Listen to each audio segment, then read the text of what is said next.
Hey everybody, it's Crypto-Anarchist here, and I'm bringing you a video. I'm going to direct this video at the professor and his audience again. I'm going to try and keep this one as short as possible. That last video I did was kind of long, but that's because I had to go through, not only explaining, the product I was trying to describe, but also the protocol of how to put that on a blockchain. And the one thing I want to add to that is that I actually read up on a bunch of the different things that nChain was creating, and I'm pretty sure that they are trying to patent something for specifically what I was talking about.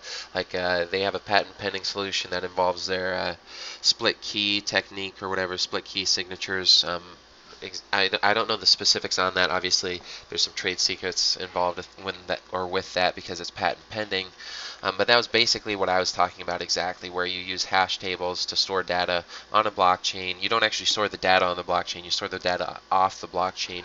And I'll have links to all the articles below. The main article for this is actually, or the main paper that you want to read is actually 85 pages long, and I skimmed through like the first 5 or 6 pages, and it basically said exactly what I was trying to describe with the protocol, or the video I was made the other day. So it looks like the professor is creating, he is forging swords for me, he's forging armor. So, I'm ready, I'm training myself, getting ready for battle. I can't quite do battle yet until these solutions come out in a usable format for myself, but I just wanted to put that out there. So I do think the professor, he is accomplishing the things that I'm talking about, and he is the one, like I said, he's the only one who really understands Bitcoin from an entrepreneurial and economic standpoint completely. And so he's building things in the correct way. He's building them efficiently and economically, and the thing you got to remember, guys, about Bitcoin is that Bitcoin is not just money, because, like, technically speaking, the reason why I keep telling you guys that the protocol that you do these off-chain applications for is super important is because the protocol for Bitcoin, it's far more than just transferring money. You're actually, through every transaction, you're referencing the entire history of all Bitcoin transactions that have ever been done. You're only, like, the transaction only includes the information that is relevant for that specific transaction, but the thing is that all the information, like, since your transaction is part of a Merkle root, that's part of all transactions that have ever occurred in a block that have, and that block references all the blocks that have ever occurred beforehand. Like, all the information is included in these things, or in one Bitcoin transaction of all the transactions that have occurred before, but you're only looking up the specific information in your own transaction. And so this is why it's important that you do your protocol for your off-chain applications in the same way, because again, with Bitcoin, all you see it as from the user experience all you see it as from the user experience is moving money, but in reality what you're doing behind the scenes with all the Merkle roots and all the way that the hashes are done behind the scenes is you're organizing all this information in a way that it's infinitely scalable no matter how many users that you use. So again, this is the reason why you really have to understand the economics of Bitcoin as well as how the protocol works, so that you can build things in an efficient manner. Because if you don't understand these things, you'll run into a lot of issues. And this is the big reason why I really like the professor, even though he's so controversial within the space, and I don't know exactly why he's so controversial. Again, I've had interactions with other people within this space, and they're usually pretty slimy people, but, the professor's, all he's done is tweeted out my videos. He's treated me very well, so I've had a very positive experience with him. But again, obviously, not everybody's going to like everybody, and I know he's a little more rough around the edges, but I think the main issue that people have with the professor is they don't understand him, and then they mischaracterize what he says and what he's trying to describe, and then that irritates him, and then, starts the ball off in the wrong direction. And I'm pretty sure the professor has a lot of fuck you money, so he just doesn't give a shit. He's just like, you guys can go fuck yourselves. I am Craig Wright, you know what I mean? I think that's just the way he thinks. But anyways, the reason why I really like him and his capitalistic viewpoint and his Randian viewpoint is because I think a lot of these people within Bitcoin Cash, they call themselves capitalists, but they're really not. I think they're more like Elon Musk socialist types.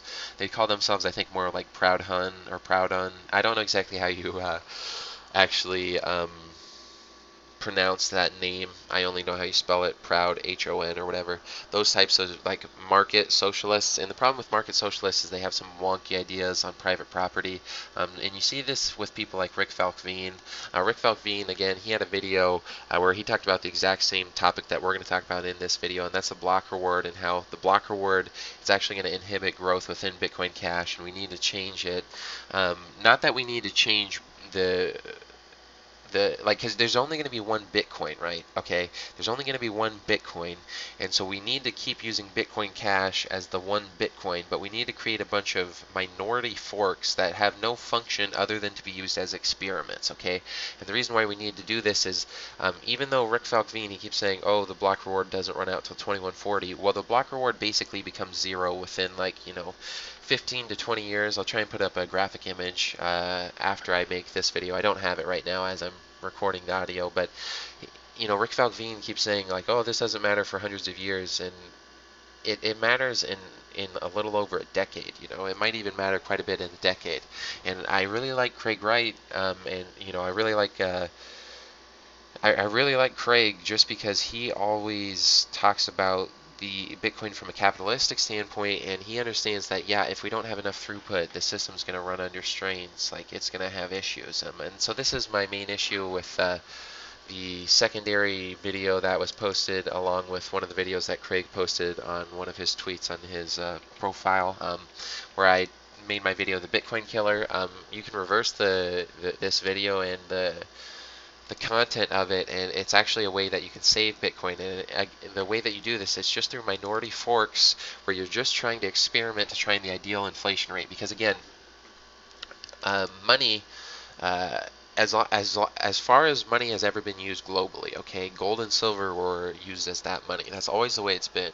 If you transacted globally, you did gold and silver. There have been different things that have been used for different regions, but gold and silver are the things that have always been used globally. And so the inflation rate on gold and silver, it's greater than zero. It's non-zero. It's a positive number, and it's a lot higher than most people think. For gold, it's something like 1 to 1.5%. That's the current inflation rate. And gold's not used as money, so you don't know exactly what the inflation rate would be if gold was actually used as money right now. And I don't have enough of the data to figure out what the inflation rate of gold was while it was money. But gold and silver, they also basically had constant prices. If you look at the prices of silver from the Greek and Roman times, and these times were off by hundreds and sometimes thousands of years depending on when you get your data points, the prices were basically the same. So gold and silver have non-zero prices, and they seem to indicate that having, over the long run, a stable price is the ideal. Inflation should be low, but it should be such that prices remain stable in that whatever that monetary supply is. And so this has some very important consequences as far as Bitcoin is concerned, because again, Bitcoin has a 0% inflation rate, and this was not chosen by the market. Okay, so gold and silver always were chosen by the market. They're very scarce. They have all the qualities of money. But the main thing with gold and silver, and the main thing that actually a lot of Austrian economists get wrong with money in general, and when they try to apply this to Bitcoin, is that money itself, it actually has value by itself. Okay, like it's not just the fact that it's a commodity. And Mises talks about this all the time. He actually references this, or he references this in the Theory of Money and Credit. When he talks about the Austrians back in, it's like the mid to late 1800s, for a period of, I think it's a few decades, they went off like the gold standard, and they ended up going back on it, and this was like the big scandal of the day. So it's kind of funny if you go back, just 150 years or so. The big scandal in monetary policy was that a central bank went off the gold standard for a little bit and then went back on it. That was the big scandal. Like, I wish that was the scandal nowadays. We just have fiat money now. But anyways, the one thing that Mises that he always talks about is that the production of money itself actually is something that's good for society. And this is actually shown in the market because it's all that the production of money is in the market when you're using gold and silver as money. Like the mining stages of gold and silver, a lot of people like Keynesians say, oh, this is just complete waste, and it's not a complete waste, because what they're actually doing is that they're stabilizing the prices. So with money, and this is one of the things that Mises, again, he talks about in the theory of money and credit, if we go to page 195, is he says variations in the objective exchange value, and that's just the price of money, so like how much you can purchase. It evokes displacements in the distribution of income and property, okay? And so and he basically says the reason that it happens is because people basically see money as value. And he says this is one of the big misconceptions people have with money, is that money is not value, but it's basically like people see it as value, so when it has changes in value, it really screws up economic calculation, okay? And this is also present throughout his writings in his essay, Economic Calculation in the Socialist Commonwealth. And he always says in this essay, the entire point of this essay is that, he says socialists say that money isn't perfect, and because it doesn't measure value, so socialism would be better than using a monetary economy. And then Mises says, well, socialists are wrong because money is the closest thing that we have to a measure of value, and so it's all we can use for economic calculation. And that's why that essay is titled Economic Calculation in the Socialist Commonwealth, is because Mises says without money you can't perform economic calculation.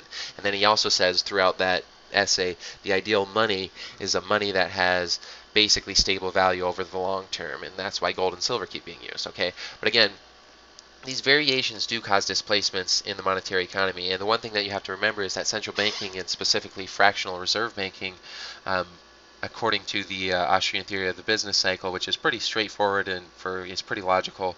I'm not going to go over it here. I'm assuming kind of a high level of understanding for this video, but the whole reason that the Austrian theory of the business cycle is valid is because when you change the supply of money for fractional reserve banking, and also when central banks inflate the money, this exacerbates the problem, and so it creates boom and bust cycles. And so it's not only like it's the fractional reserve banking, but also the inflation of the money supply by central banks, okay?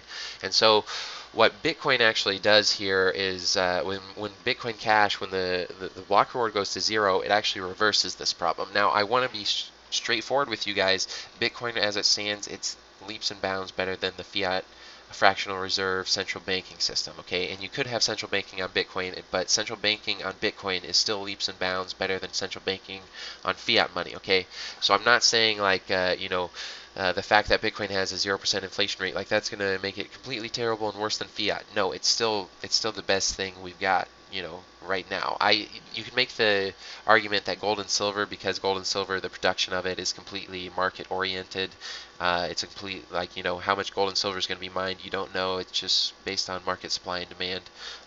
So you can make the argument that gold and silver can still compete with Bitcoin, but fiat cannot compete with Bitcoin. That is a fact, okay? But again, going back to this, with a 0% block reward, the problem is you do not have any increase in the supply of money ever. And if we look at this page here, it's page 138, going a little bit further on the theory of money and credit by Ludwig von Mises. He says right here that the increase in the amount of fiat or credit money, it's only to be regarded as an increase in the stock of goods at the disposal of society if it permits the satisfaction of a demand for money which would otherwise have been satisfied by commodity money instead, okay? And so the whole purpose of this, what he's saying is that you can actually, like a fiat, the reason that fiat money systems work is because like the whole purpose of this book, it goes through, it says fiat money systems can't exist on their own to begin with, but you can always build a fiat system on top of a sound money system. And so the reason why fiat systems don't fail immediately is because a fiat monetary system still performs the function of money, and so long as it performs that function of money, it has value. Okay, so this is where, like, Peter Schiff, when he talks about Bitcoin and he says it didn't start as a commodity, well, that's completely irrelevant. Okay, so long as it can perform the function of money, it can have value. The thing that's good about gold and silver is they have a lot of value even if they're not performing the function of money. So there's a floor to the price, and so that gives you a lot of faith in the price of it. So with Bitcoin, the thing that will give you a lot of faith in the price of it is if we can get these on-chain applications built. And again, like I said, on-chain, they're building the types of applications I've been talking about.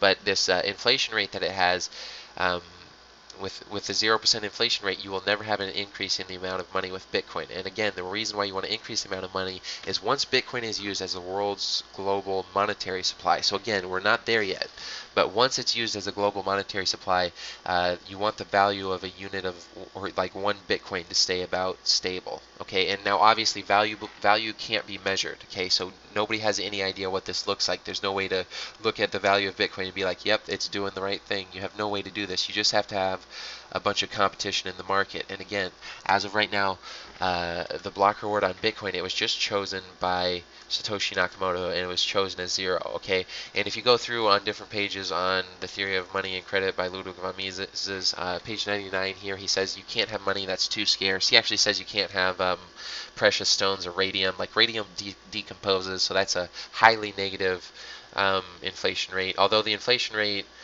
on Bitcoin, it is regressive or whatever, so it's sort of similar in that regard. But you can't have money that's too scarce. It has to be produced, and that's what Ludwig von Mises is saying here on page 99. And Bitcoin, again, it does not do this. And again, the main issue here, if I just want to summarize this real quickly, is that when you do not have a market-oriented or a market determined supply for any sort of good, that's a quota. That's a socialist quota. So right now for Bitcoin, there is a quota. The supply of Bitcoin is not determined by any sort of market-oriented factor. And again, the solution that I have for this, it's not to just peg the inflation rate at some certain set amount. Okay, and I think that's what, again, going back to this other tweet by Craig, he says that if you have a different reward than 0, it can be gamed. I would assume he's saying you can game a reward so long as you know what that reward's going to be. If you have a reward, though, that is linked to the hash rate, you can never predict the hash rate, and it's just like gold and silver mining. How much gold and silver is going to be mined? Well, it depends on how much gold and silver we try to mine, right? So why isn't the block reward for Bitcoin linked to how much you invest in the production of it, just like gold and silver is? Okay, and so again, if you do this logarithmically, it also has diminishing returns, just like gold and silver mining has diminishing returns. The more you invest in gold and silver mining, like your next $1 million will get you less than the last $1 million that you invested. Okay, and that's the way it should be for Bitcoin. And if you have some sort of logarithmic function determining the block reward and the block reward is linked to the hash rate logarithmically, this completely solves this issue. And again, I'm not trying to say that we need to fork Bitcoin and then say this new fork is the real Bitcoin. We need to keep Bitcoin Cash as what we call the real Bitcoin, but we need to start a bunch of minority forks specifically doing these variable hash rate block rewards, because there's no way to predict what is the proper, like if the variable hash rate block reward where you link the hash rate to the block reward to the hash rate, if that's the proper way to do a block reward, there's no way to know what the ideal equation for that is. But again, Bitcoin is a system completely governed by math, so you just set the block reward according to some equation and you let it sit at that and you let it see if that's the ideal one. Okay, and it's very easy to do, it's very easy to code, but again, you don't want to push you don't even want to have these on the market. You just want to have these just sort of running. And the reason why you want to do this, the real specific reason why, and this is the issue that I made in the video that was posted by somebody else on the professor's page here, the video that I had titled The Bitcoin Killer, is because as Bitcoin currently stands, if it just has a block reward equal to transaction fees, if you have a block reward or a coin that comes up that has a block reward it's just a low block reward, but it's a non-zero block reward, by definition that coin will have more of an incentive for miners to follow that chain rather than the current Bitcoin Cash chain with a 0 block reward. So the whole issue here is that you can actually perform an attack on the Bitcoin Cash network where you just copy Bitcoin Cash exactly the same. It's just you have a non-zero but low block reward. So your block reward, your inflation rate is non-zero, but it's still very low, so your coin is still very scarce. But the whole reason you do this is that now your incentive for the miners to follow your chain and to do hashes on your chain is orders of magnitude higher than on the chain that has a zero block reward and relies on transaction fees alone. And so if Bitcoin Cash and the people behind it do not fork Bitcoin Cash, and do it sort of in a peaceful way, it'll just be a contentious way. But this other blockchain that, again, it has a low block reward but non-zero, since the incentive for the miners to follow that chain is orders of magnitude higher, you just siphon the miners to your chain, and then again, like a blockchain is nothing without the miners. The miners are the army, okay? Well, technically speaking, the miners are the officers, so the miners control the army, okay? The generals, that's like 51% consensus. That's what you're trying to achieve, I guess. But the miners specifically are the officers, okay? So if you can have a coin that siphons off all the officers, it doesn't matter what the generals want, okay? It doesn't matter what the developers want. They'll become irrelevant, okay? And so the whole point here is that you can create a form of market competition to determine what the proper inflation rate is. And if you do it through forks, there's no threat to the main blockchain, so long as you don't try and push these forks, like you don't release them to market. You just say, hey, we're going to create a bunch of forks. It's all going to be screenshotted at this one event on the blockchain, and then we're just going to keep these in reserve. So if at some point the block reward on Bitcoin does drop too low, we can start introducing the ones that have outcompeted the others, or the forks that have outcompeted the others. In terms of which is the better inflation rate. Okay, so I'm not trying to say we need to do something really disruptive. I'm just saying the whole point of a fork is you experiment on something. And the point of the Bitcoin Cash fork was it was a contentious one because people were trying to do things to Bitcoin that would kill it. But the point of these forks for just trying to find the proper inflation rate is, as of right now, we're just assuming Satoshi picked the proper inflation rate. And why, again, the one thing that I love about the professor is he says we need to avoid this cult of Satoshi. So why are we doing this cult of Satoshi as far as saying the block reward he chose was ideal? Why not just let the market decide? Again, I'm not saying change anything whatsoever about Bitcoin other than let the market decide on different inflation rates. And there's different ways to choose this inflation rate, and I think we should just have the market, again, the market just needs to decide. We can't have a central planner from above try and force something upon us. Even if that central planner is Satoshi Nakamoto and he's, a goddamn genius, we cannot adopt Satoshialism, okay? So that's my one disagreement with the professor that I have. That's my main disagreement I have with him. It's a disagreement I have with everybody else, but the professor is the only one who really understands Bitcoin as an economic system and why the dropping block reward can become a problem. So he's the only one that I think I can actually get this argument through to. He's the only one who can understand it. Again, I would love to see a response from him on this. There are a couple of weaknesses with this design that I have with my variable hash rate block reward that I have questions on that I would have for him, but I would just love to see a response from him or his community or somebody who understands this, why we shouldn't have the market decide on what the proper inflation rate is. That's just my main question for him. Why not? But anyways, I hope you guys enjoyed this video. There will be more coming out soon.